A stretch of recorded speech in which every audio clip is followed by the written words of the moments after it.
Temarapport om KIAN-testen. Inden jeg går i gang med at forklare hele KIAN-testen, vil det være bedre at få nogle begreber på plads. Så som nulhypotesen, det er den hypotese, man starter ud med, som man oftest vil modbevise, fordi det så vil bevise det, som det er modsat. Fordi man i statistik ikke rigtig kan bruge sine data til at bevise det. Man kan kun bruge dataen til at understøtte og gøre det stærkere. Så man kan sige, at den alternative hypotese er den modsatte af nulhypotesen. Så hvis alle elever kan lide banankage, er nulhypotesen. Så er den alternative hypotese, at alle elever ikke kan lide banankage, eller ikke alle elever kan lide banankage. KIAN-test for uafhængighed.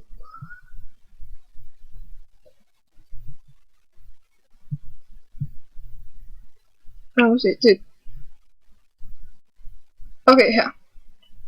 I KIAN-testen er der også de forventede værdier. Det vil sige de værdier, man forventer at få med de sandsynligheder, man har. For eksempel hvis man har en 6-sidet terning, så regner man med at få, så er sandsynligheden for hvert tal en sjettedel, og derfor er de forventede værdier så antal kast ganget med en sjettedel, som er hvor ofte hver terning, hvert øje, eller hver slags øje, burde komme til hændelse. Observerede værdier er selvfølgelig de værdier, man observerer. Det giver sig selv. Teststørrelsen fortæller noget om, hvor dårligt de observerede værdier er i forhold til de forventede. Så det er en sammenligning mellem de forventede og de observerede værdier. Det kaldes også Q-værdien, og det fås ved at lægge alle Q-bidragene sammen. Q-bidrag er for hver observeret og forventet par. Så med QI, som er det antal, man nu er nået til, for eksempel, det kunne være 1, så har man observeret 1, som er det, og minus E1, som er forventet.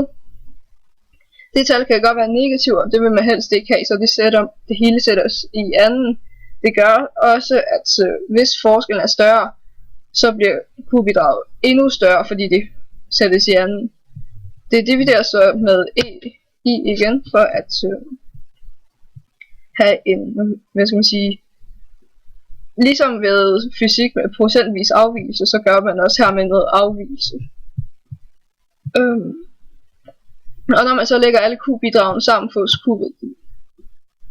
Q-værdiens størrelse gør så, at jo større Q-værdien er, jo dårligere passer dataen sammen. Så på et tidspunkt så får man en kritisk Q-værdi, som ligger varierende efter signifikansniveauet. Så ellers helst skal Q-værdien være tæt på 0, hvis man ikke vil afkræfte sin hypotese meget vel.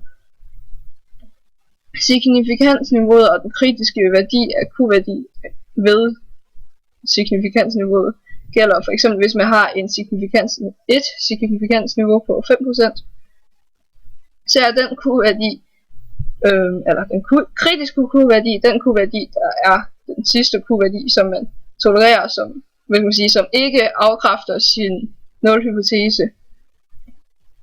Lige der, hvor der er 5% af observationen tilbage til højre for den. Hvis man forestiller sig en kurve, okay, det kan man ikke. Men hvis man forestiller sig en KIAN-kurve, altså over KIAN-fordelingen, at der så er ved højre ende en lille stump med 5% tilbage af observationen.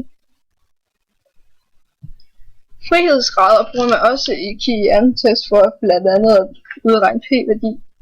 Frihedsgrader har forkortelsen DF, Degrees of Freedom, ikke Dansk Folkeparti, og det er hvor mange tal man selv kan vælge.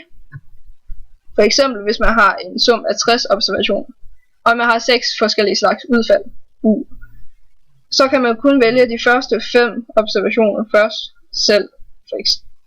Man vælger dem ikke, man observerer den. Men når man har fået de 5 første, så ved man, hvad den sidste skal være, fordi man ved, der var 60 observationer i alt.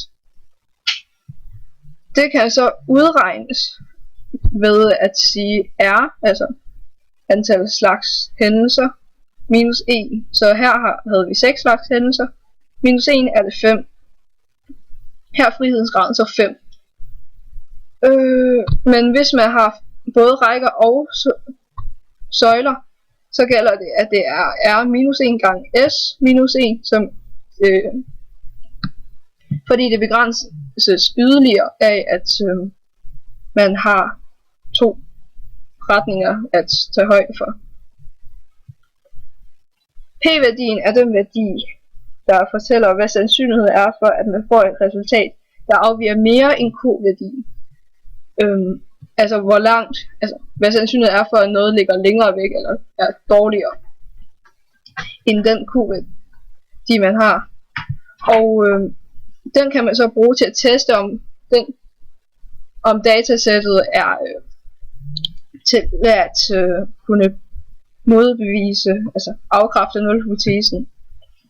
Fordi er P-værdien under signifikansniveauet, så betyder det, at Q-værdien ligger for langt ude, og derfor kan man modbevise nulhypotesen.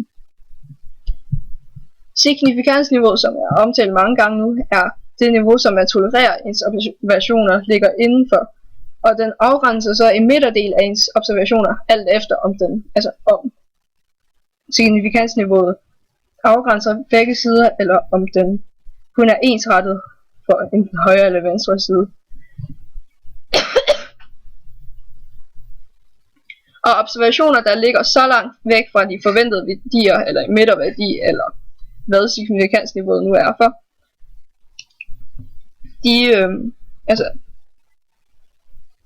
hvis man har de observationer, og antallet af de hændelser, der kan ligge længere væk end de forventede værdier, er under signifikansniveauet, betyder så, at nulhypotesen må forkastes, fordi ens data passer så dårligt, at der er meget få data, der kan passe dårligere, kan man sige. Signifikant forskel har jeg ikke hørt om, desværre, Jeppe. Det må du forklare mig. Så alle disse begreber kan så bruges til den samlede fortolkning af, eller forklaring af, hvad en Kian-test viser og er. Det viser, hvorvidt 2 egenskaber ved en stikprøve er uafhængige. For eksempel om sandsynligheden for en patient bliver helbredt er afhængig af, hvilket hospital vedkommende bliver behandlet på. Eller om, det er så for uafhængighed, men det kan også bare være, når man har terningkast om det, om ens terning, nu er en snydterning, ved at opstille nulhypotese og se om ens forventede værdier og observerede værdier passer godt sammen eller ej.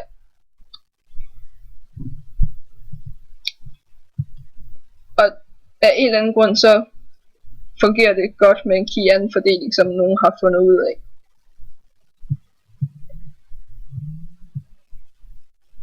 En anden slags ting, der også passer under Kian-fordeling, det er en omtalt GOF-test, en goodness of fit-test, hvor man har en population, som er overordnet mængde, som er en gruppe, man gerne vil undersøge noget om. Det kunne være Danmarks befolkning ved folketingsvalg. Og ud af den population så trækker man en stikprøve, og stikprøven er en mindre mængde af populationen, som man tilfældigt tager ud for at undersøge noget om populationen. Og man tager en stikprøve, når man ikke kan undersøge hele populationen, for eksempel en folketingsvalg. Hvis populationen er en klasse, kan man nok godt undersøge hele klassen, fordi det er et mindre antal af mennesker. Stikprøven må ikke være for lille, da dataen så ikke vil være repræsentativ nok. For eksempel hvis man tager 2 mennesker ud af hele Danmarks befolkning og spørger om de kan lide Helle Thorning-Schmidt, så bliver den nok ikke særlig repræsentativ. Og stikprøver må selvfølgelig ikke være valgt med en tendens. For eksempel hvis man går ind i VU, Venstres Ungdomsforening, noget, og spørger om de kan lide Helle Thorning-Schmidt, så får man nok heller ikke den mest repræsentative stikprøve. Derfor må det for eksempel ved folketingsvalg ikke være én befolkningsgruppe. Stikprøven må heller ikke være for stor, da de resterende mennesker i populationen så sandsynligvis ikke vil blive repræsenteret af stikprøven. Det lidt er det modsatte ved den lille stikprøve, at den lille stikprøve ikke er broget nok, mens den store er så broget, at den ikke dækker den lille del, der er tilbage. For eksempel hvis man har en klasse med 28 elever, hvor de 28 elever selvfølgelig er populationen, så vil stikprøven være for lille, hvis det er en elev, og man spørger om lektiemængden er tilpas, fordi det er sjældent, at man rammer rigtigt. Altså lige ved den elev, at personen skal kunne repræsentere hele klassen. Og stikprøven er for stor, hvis man spørger 27 elever, da den så ikke rigtig kan sådan sige noget om eleven, der er tilbage, fordi man ændrer i sandsynlighedsfordelingen i klassen på en måde,